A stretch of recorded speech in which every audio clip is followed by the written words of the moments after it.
Hey guys, in today's video I'd like to share a quick and simple kind of everyday look. This I think would be appropriate for work, for school.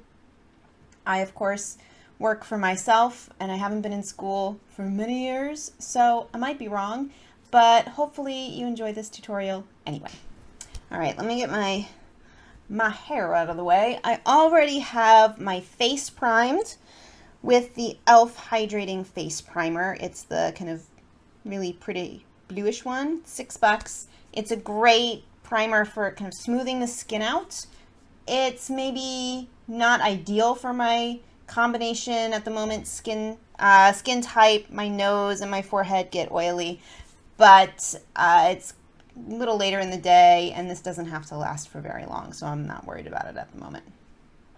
I also have the last remnants. I don't know, this thing is just, it's never ending and I'm very grateful for it. The Fergie Wet n Wild eye primer. So that's all I have on my face at the moment. I'm going to start with my brows. I'm using the Anastasia Brow Wiz in soft brown and just using the spoolie to brush the hairs up. And what I've been doing lately is using the pencil end on kind of the tail end of my brows to fill that in a little bit more, and then going in with the Wet n Wild Ultimate Brow Mascara. I've been digging it. It's a little heavier. So if that's not a look that you like, then maybe just stick with the pencil or whatever other method of brow application you like.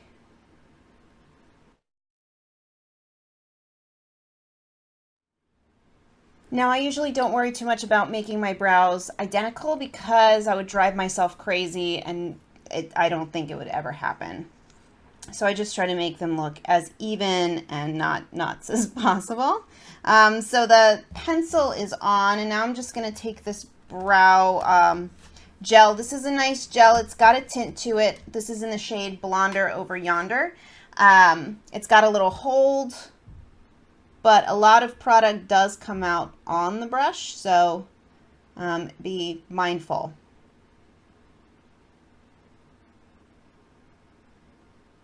All right, moving on to eyes. Now this isn't going to be a very heavy duty eyeshadow look. There shouldn't be any fallout, but I still like to do my eyes first. You could go in whatever order you wanted. I'm going to be using the this Wet n Wild palette in the shade coming in Latte. There are two of these palettes out at the moment. There's this one, which is a really great, ow, hard to open, great mix of neutral tones, lots of matte and shimmer. There's more shimmer than matte, but there's some really nice matte shades in here. The other palette is a more purpley toned palette. I don't personally really recommend that one. Half of the palette ends up looking the same on the eyes, and the other half of the palette isn't very nicely pigmented, but these are really, really fabulous. They have a great pigmentation, they blend well, and at least over a primer, I always use a primer because my eyelids are super oily. These last really nicely.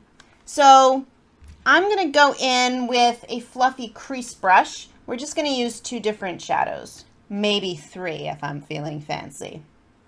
And I'm going to go in with a color for the crease, so just deepen it up a little bit. So I'm going to go in with this kind of mid-tone, cool brown shade. Depending on your skin tone and the intensity you want, you can adjust that accordingly. It's kind of a general rule of thumb to use matte shades in the crease, but you can do whatever you want. If you want to sparkle in your crease, I say go for it. I'm just going to take that on the fluffy brush and kind of nestle that into the crease. I usually start with windshield wiper motions and then to help blend it out, little circles. Nice and light. You don't have to press down on the brush too much. You can build up the color as much as you want. Just layer and blend until you're pleased. Depending on your eye shape, you may like to go into your natural crease, like I'm doing here. Or if, like me, you maybe don't have that much lid space, you can always bring the crease color just above your natural crease to make your eyelid look a little bit bigger. I tend to nestle the color into the crease and then blend upwards, but it just helps to add an extra little bit of definition.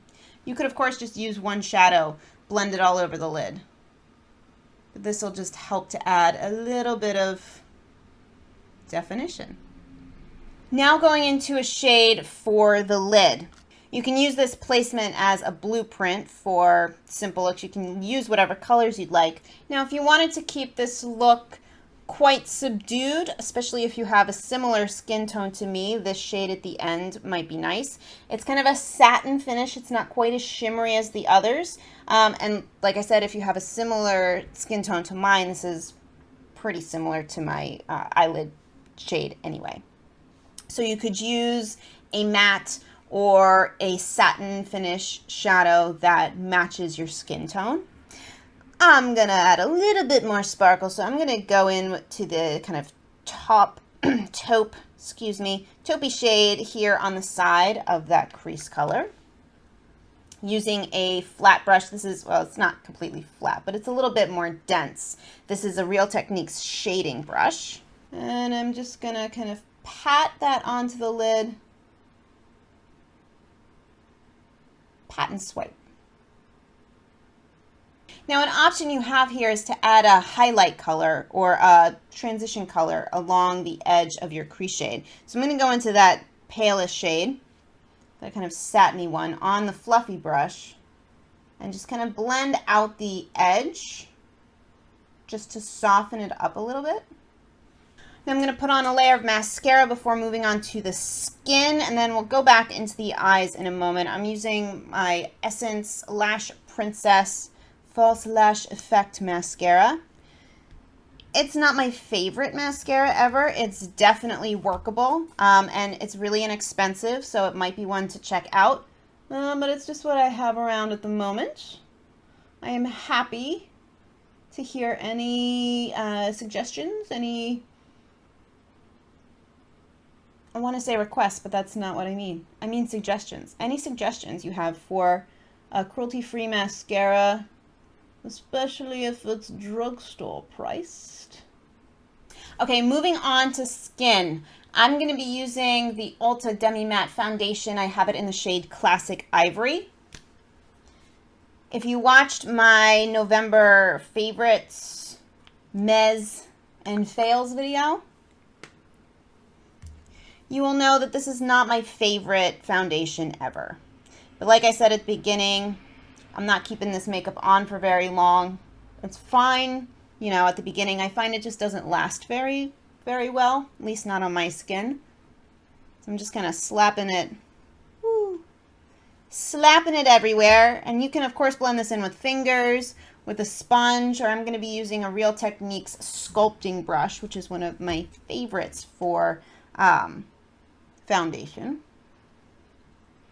Makes pretty quick work. Remember to blend to your neck so you don't have that nice line. Especially if you're working with a foundation that doesn't quite match your skin. It's really tough to find a foundation that actually matches your skin tone, your undertone. Before I powder, I'm going to throw on some concealer. This is the Wet n Wild Illumi-naughty Highlighting and Concealing Pen in Ivory Into You. So I'm just going to paint a little bit of that under my eyes, in that inner corner. That's where I tend to be the most dark. And then I have on the last little breakout on my chin. The rest of my skin is clearing up pretty well. Again, if you watch the November favorites video, you know that I had an issue with the product.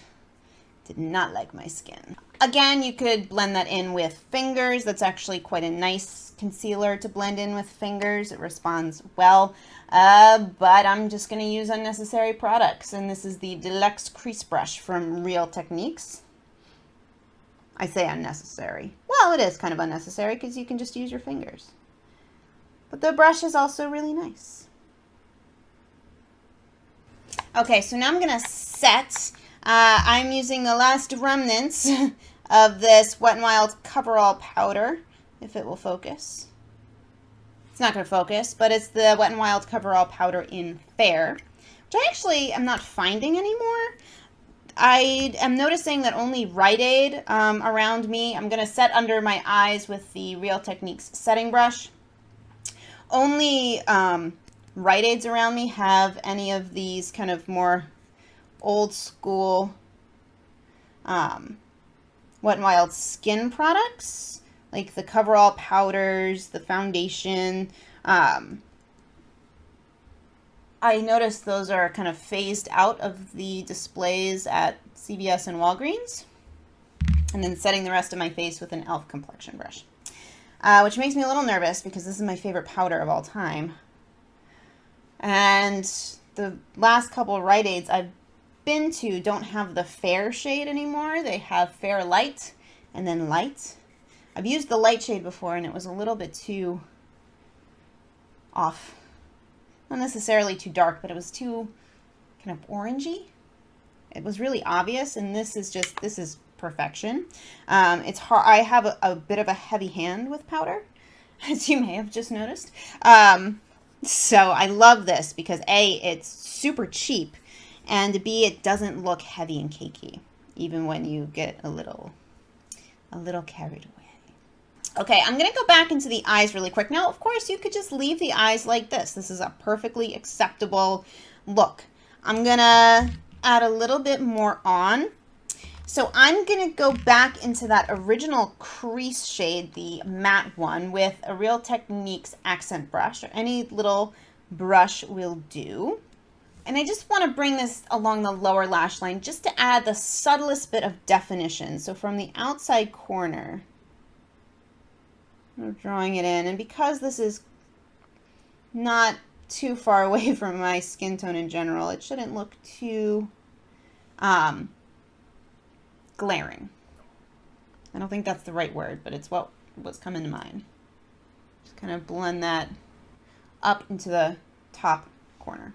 Now, one more option you have is to take one of the dark shades, and use it like an eyeliner. You could, of course, just use a regular eyeliner, but I like using an eyeshadow because it's just that little bit softer. So the black in this is actually quite nice. I'm going to use this dark brown just, again, to keep it quite neutral. So now I'm going in with the Real Techniques eyeliner brush. You can use any small angled brush. I think an angled brush would just be easier. You could probably, if you are more skilled than I am, you could probably just use that accent brush, but I find this to be really, oh yeah, this is perfect. So I tend to just kind of stamp and try to do this. And another nice thing about this is it's quite forgiving because it's kind of smudgy. You don't have to have a perfect line.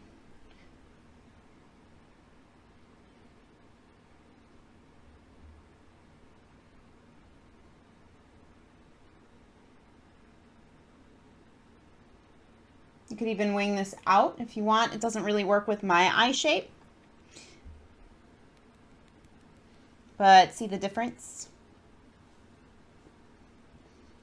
I'm going to bring just a little bit of that darker brown just to the outer corner. And then use that accent brush to blend it towards the bottom half. So again, we don't want that too intense. This is a great method for bringing out your eye color as well. Like these browns work really well with my kind of more blue eyes.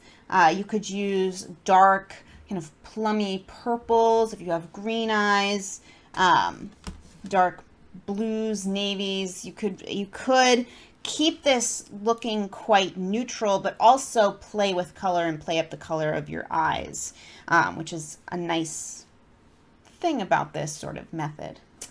Okay, on to cheeks. Now, of course, you could do, you know, contour, bronzer, highlight, extravaganza if you want to, but to cut down on time, because really, this is a pretty quick makeup look you could do in the morning. I'm going to use a blush that has a little sheen to it so I can, you know, just kind of cut down on my steps. So I'm going to be using the Milani Baked Blush. This is in Dolce Pink. And it's a really beautiful blush. It's a pretty kind of peachy pink with this gold shimmer through it. I've heard this is at least a color dupe for NARS Orgasm. I haven't tried NARS Orgasm. I can't bring myself to spend $30 on a blush when this is even kind of expensive for me to buy at like $8. It's just beautiful, so I don't see the need. This is an e.l.f. blush brush.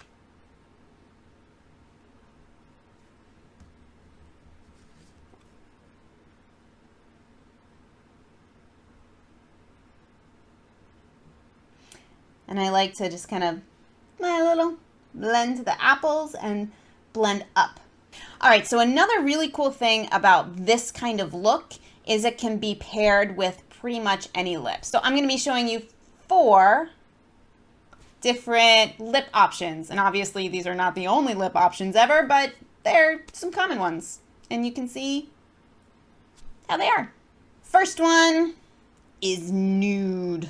I'm going to be using the e.l.f. Matte Lip Color Pencil in Natural. This is one of my personal favorite nudes. It's pinky, but neutral. It doesn't, for me, give me kind of dead lips. And this is just a really beautiful formula. Comfortable, matte, lasts for a long time, and fades away evenly.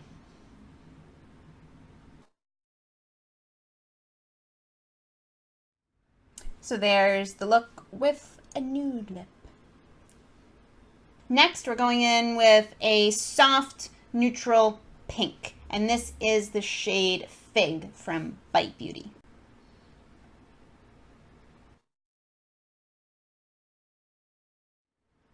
So this is a nice option if you want a little bit more life to your face than a nude lipstick, but you still want it to be a little bit more subdued, natural, work/school appropriate. Another thing to keep in mind is because this is a pretty neutral on the face elsewhere, it can be a really great canvas for brighter or darker lips. So now I'm going in with a classic red. This is Milani's Matte Kiss. This is more of a blue-based red and a little bit bright. Actually, really great holiday red.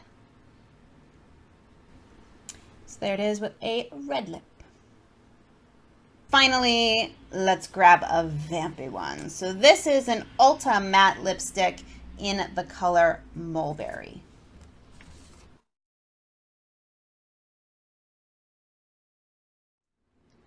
So there you have it. That's a good kind of foundational, is that a word? I'm not sure. I say it a lot though, so let's pretend it is. It's a good foundational look. Anyway, I hope that you enjoyed this video. If you have any questions, comments, requests, leave them down below, and I will see you in the next one. Bye.